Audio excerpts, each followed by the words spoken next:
પોરબંદર ખાણ ખનીજ વિભાગ દ્વારા નાગકા અને બાવળવાવ ગામે દરોડા પાડવામાં આવ્યા હતા, જે દરમિયાન 15 સ્થળોએથી ₹1.70 કરોડની 38 મશીનરી જપ્ત થઈ હતી। જોકે ખનીજ ચોરોના નામ જાહેર ન કરતા અનેક ચર્ચાઓ જાગી છે।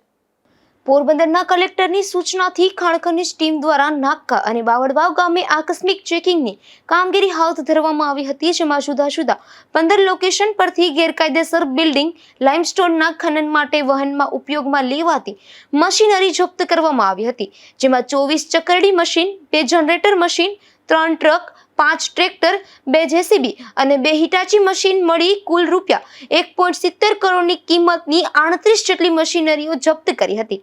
ત્યારે તપાસ દરમિયાન 3 ટ્રક, 2 ટ્રેક્ટર વાહનના માલિક દ્વારા સ્થળે દંડ ભરપાઈ કરવા સહમત હોવાથી ઓનલાઈન દંડકીય સરકારની તિજોરીમાં રકમ ભરપાઈ કરાવી છે, તેમજ અન્ય મશીનરી સીઝ કરી ગેરકાયદેસર ખનન કરનાર જવાબદાર શખ્સો, મશીન માલિકો સામે આગળની નિયમ અનુસાર કાર્યવાહી હાથ ધરવામાં આવી હોવાનું ખાણ ખનીજ વિભાગે જાહેર કર્યું છે। જોકે ખાણ ખનીજ વિભાગના દરોડા સમયે તેના સ્ટાફ દ્વારા જ દરોડા અંગે માહિતી લીક કરી દેવામાં આવતા દરોડા અંગે સોશિયલ મીડિયામાં મેસેજ વાયરલ થયા હતા, જેના પગલે ખનીજ ચોરો ચેતી જતા અનેક સ્થળોએ ખાણ ખનીજ વિભાગને ફોગટનો ફેરો થયો હતો।